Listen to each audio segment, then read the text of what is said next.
Hello friends, welcome है आपका सिद्धांत विल 3SB चैनल में। तो जैसा कि आप सभी जानते हैं, मैं आपको सीटेट 2021 की मैथ्स प्रिपरेशन करा रही हूँ। तो देखिए, हम लोग अपने काफ़ी टॉपिक कंप्लीट कर चुके हैं। नंबर सिस्टम, फ्रैक्शन और डेटा हैंडलिंग। इसके अलावा जोड़ घटाना गुणा भाग से संबंधित जितने भी प्रश्न बनते हैं वो सब हम कर चुके हैं। अब हम आ चुके हैं एक नए चैप्टर जियोमेट्री पर। तो जियोमेट्री को हम बहुत ही बेसिक से पढ़ेंगे, हर एक चीज़ इसकी देखेंगे, छोटा छोटा पॉइंट देखेंगे, कॉन्सेप्ट क्लियर करेंगे, सभी क्वेश्चंस देखेंगे।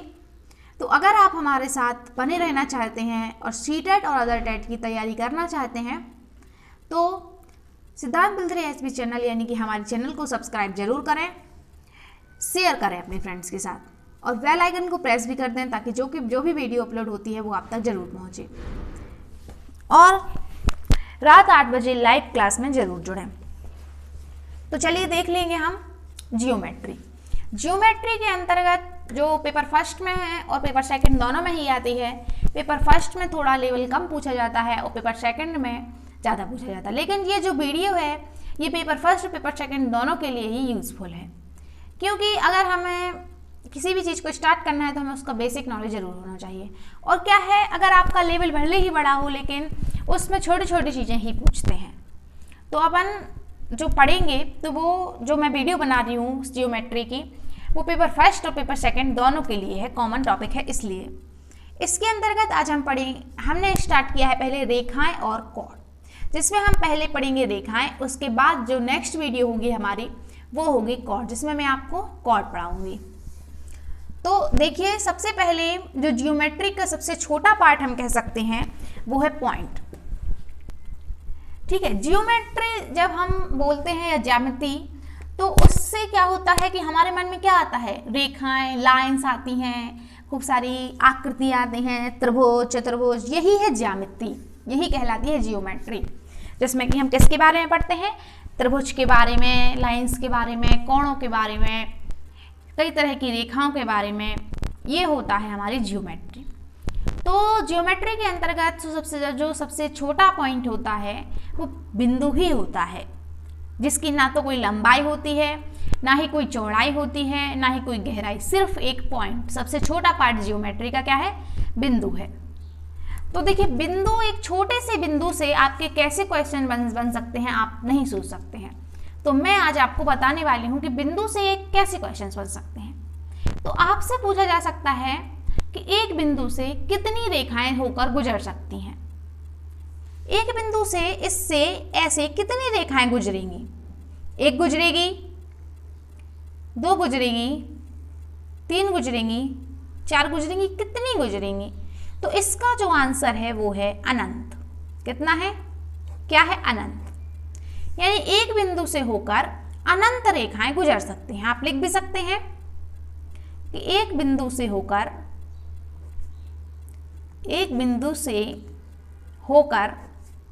अनंत रेखाएं गुजर सकती हैं, उसको पास कर सकती हैं। गुजरना मतलब उसको पास करना। तो एक बिंदु से होकर कई रेखाएं गुजर सकती हैं, यहां से भी निकाल दो, कई जगह से, मतलब अनंत संख्या हो सकती है इनकी, कितनी भी रेखाएं एक बिंदु से होकर गुजर सकती हैं। ठीक है, तो ये क्वेश्चन बनता है कि एक बिंदु से होकर कितनी रेखाएं गुजर सकती हैं। तो इसका आंसर क्या होगा, अनंत।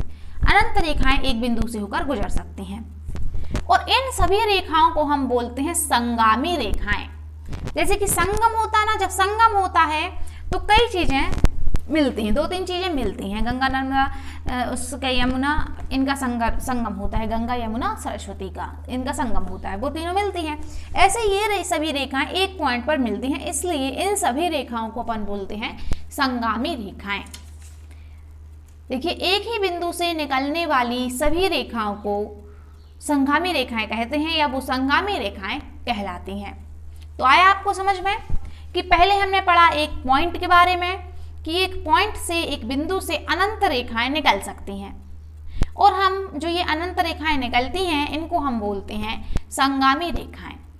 ठीक है, अब हम पॉइंट को थोड़ा अच्छे से पढ़ लेंगे, इसके कुछ टाइप देख लेंगे।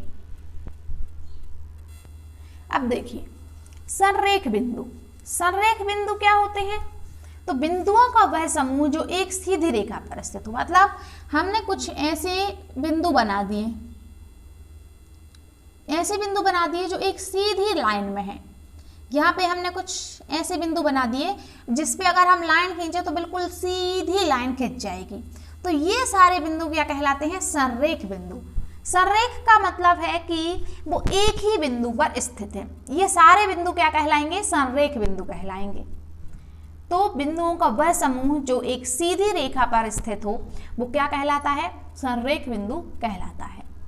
मतलब कहलाते हैं, ज्यादा है ना, ये जितने भी बिंदु हैं ये सभी संरेख बिंदु कहलाएंगे। सिर्फ एक नहीं, जितने भी हैं ये सभी क्या कहलाएंगे? संरेख बिंदु कहलाएंगे। तो क्या आया समझ में कि अगर हम कुछ ऐसे बिंदु बना दें जो एक ही लाइन में हो या एक सीधी लाइन ड्रॉ की जाए उनसे, तो वो क्या कहलाते हैं? संरेख बिंदु कहलाते हैं। नेक्स्ट हम देख लेंगे समतलीय बिंदु। तो देख सकते हो समतलीय, तलीय मतलब तल, और सम यानी कि समान, जिसका तल समान हो, जो समान तल पर स्थित हो वो समतलीय बिंदु। जैसे कि यहाँ पे मैंने एक तल ले लिया एक्स वाई, ठीक है, एक्स वाई मैंने तल लिया। अब यहाँ पे मैं कुछ बिंदु रख दूँ, ये मैंने यहाँ रख दिए, यहाँ रख दिया, ये यहाँ रख दिए, ये यहाँ, मैंने कुछ ऐसे बिंदु रख, तो ये एक ही तल में स्थित है, इसलिए ये क्या कहलाते हैं? समतलीय बिंदु। वो बिंदु जो एक ही तल में स्थित होते हैं वो समतलीय बिंदु, और वो बिंदुओं का समूह, पूरा समूह बोल सकते हैं, वो बिंदुओं का पूरा समूह जो एक रेखाएं से बना लेते हैं वो क्या कहलाते हैं? संरेख बिंदु कहलाते हैं। तो अभी हमने बिंदु को देखा कि एक छोटा सा बिंदु जो होता है उसकी ना कोई लंबाई ना कोई गहराई, ज्योमेट्री का वो पार्ट जिसकी ना तो कोई लंबाई है ना ही गहराई है ना ही चौड़ाई है, वो बिंदु कहलाता है। और बिंदु से अनंत रेखाएं होकर गुजर सकती हैं, ठीक है, बिंदुओं से अनंत रेखाएं होकर गुजर सकती हैं, और इन रेखाओं को हम संगामी रेखाएं कहते हैं। और फिर देखिए बिंदु के बारे में पढ़ा कि संरेख बिंदु वो होते हैं जिनसे अपन एक ही लाइन, सीधी लाइन बना सकते हैं। ये एक सीधी लाइन पर जो बिंदुओं का समूह होता है वो क्या होता है? संरेख बिंदु होता है। और एक ही तल में स्थित बिंदु समतलीय बिंदु होते हैं। अब हम देख लेंगे लाइंस यानी कि रेखा को। तो देखिए रेखा, रेखा क्या होती है? रेखा वो होती है जो कि हम दो बिंदुओं को मिला के क्या कर देते हैं? बना देते हैं। वो क्या हो जाती है? रेखा हो जाती है। बिंदुओं को मिला के क्या बना देते हैं? हम रेखा बना देते हैं। तो अब देखो यहाँ पे रेखा कैसी होती है? जब हम एक लाइन ऐसे खींच देते हैं तो देखिए ये मैंने इसलिए बनाए हैं, इसका मतलब ये है कि इसको हम आगे ले जा सकते हैं, इसको भी हम आगे ले जा सकते हैं, ठीक है। तो रेखा का मतलब ये है कि ये दोनों साइड से अनंत तक जा सकती है। देखिए ये मैंने यहाँ पे बनाया, ये आगे जा सकती है, ये मैंने बनाया, ये भी आगे जा सकती है। मतलब ए भी एक रेखा है, इसको हम ऐसे दर्शाते हैं कि ऐसे इसलिए दर्शाते हैं, देखिए यहाँ पे मैंने ये कर्व लगा लिया, यहाँ पे मैंने ये लगा दिया। इसका मतलब ये है कि ये इस तरफ भी जा सकती है और इस तरफ भी जा सकती है। मतलब इसका कोई एंड पॉइंट नहीं है, नो एंड पॉइंट, कोई इसका समाप्ति बिंदु नहीं है कि ये यहाँ पे समाप्त हो जाएगी। दोनों तरफ ही ये लंबी बढ़ सकती है, दोनों तरफ ही हम इसको बढ़ा सकते हैं, वो कहलाती है रेखा। रेखा क्या होती है? जिसको हम दोनों तरफ बढ़ा सकते हैं, वो होती है रेखा। तो रेखा देखिए, रेखा के भी टाइप होते हैं, सीधी रेखा और वक्र रेखा। सीधी रेखा का मतलब ये बिल्कुल स्ट्रेट होनी चाहिए, कहीं से भी मुड़ी हुई नहीं होनी चाहिए। ये बिल्कुल देख सकते हो आप, बिल्कुल सीधी है, कहीं से भी ये मुड़ी हुई नहीं है, बिल्कुल सीधी रेखा है। कहीं से जैसे हम स्केल से खींचते हैं ना सीधी रेखा, वो ही रेखा बिल्कुल स्ट्रेट जो कहीं से भी मुड़ी नहीं है, ठीक है, वो कहलाती है सीधी रेखा। और वक्र रेखा क्या कहलाती है? इसको इंग्लिश में बोलते हैं कर्व्ड लाइन। कर्व्ड लाइन का मतलब ऐसे घुमावदार, ये सब क्या है? वक्र हैं। ये सब क्या है? वक्र हैं। ये घुमावदार लाइंस हैं, वक्र कहलाते हैं ये, ठीक है। तो ज्योमेट्री में हम पढ़ेंगे सीधी रेखा के टाइप। क्या पढ़ेंगे? सीधी रेखा के टाइप पढ़ेंगे। सीधी रेखा कितने कितने टाइप की होती हैं हम ये देखेंगे। तो रेखा आपको समझ में आ गया कि जिसका कोई समाप्ति बिंदु नहीं होता है, हम दोनों साइड इसको बढ़ा सकते हैं, ये कहलाते हैं रेखा। अब हम सीधी रेखा के बारे में पढ़ेंगे, सीधी रेखा के कुछ टाइप पढ़ेंगे, जिसमें हम सबसे पहले देखेंगे समांतर रेखाएं। समांतर रेखाएं क्या होती हैं? तो समांतर रेखाएं जैसे कि नाम में ही छुपा हुआ है समान अंतर, जिन दोनों के बीच में समान अंतर होता है वो समांतर रेखाएं कहलाती हैं। मतलब जो ये दो रेखाएं हैं ये समांतर, इनके बीच की जो गहराई है या कह सकते हैं दूरी है इनके बीच की, वो क्या है? समान है। इनके बीच की ये दूरी समान है और अगर अपन इनको जितना भी बढ़ा लेंगे ये समान दूरी रहेगी, ये कभी मिलेंगी नहीं, ये एक दूसरे को कभी काटेंगी नहीं कि ऐसे क्रॉस कर जाएं। तो समांतर रेखाएं, इनके बीच का जो अंतर है वो अनंत तक समान होता है और ये अनंत तक कभी भी एक दूसरे को क्रॉस नहीं करती हैं। तो इनको हम बोलते हैं समांतर रेखाएं। जो देखिए आप समान अंतर में हैं वो आपको दिख जाएंगी अलग से कि ये समांतर रेखाएं हैं। तो हमने समांतर रेखाओं के बारे में क्या पढ़ा कि जो रेखाएं कभी भी एक दूसरे को क्रॉस नहीं कर सकते, कभी भी एक दूसरे को प्रतिच्छेद या फिर काट नहीं सकते एक दूसरे को, अपन ये बोल सकते हैं। जो रेखाएं जिनके बीच का समान अंतर होता है, नाम से ही स्पष्ट है, साथ ही में इनके बीच की दूरी एक सी होती है और ये अनंत तक भी जाकर कहीं भी ले जाओ इनको दोनों तरफ से, ये एक दूसरे को कभी भी नहीं काटेंगी या फिर ये एक दूसरे से कभी नहीं मिलेंगी और एक दूसरे को कभी भी प्रतिच्छेद नहीं करेंगी। ये कहलाती हैं समांतर रेखाएं। नेक्स्ट देख लेंगे। नेक्स्ट है संगामी रेखाएं। संगामी रेखाएं मैं बिंदु के साथ साथ बता चुकी हूं कि देखिए एक ही बिंदु से होकर गुजरने वाली सभी रेखाएं क्या कहलाती हैं? संगामी रेखाएं कहलाती हैं। यहाँ पे एक ही बिंदु बना दिया, इस बिंदु से होकर निकलने वाली जो सभी रेखाएं हैं वो क्या कहलाती हैं? संगामी रेखाएं कहलाती हैं।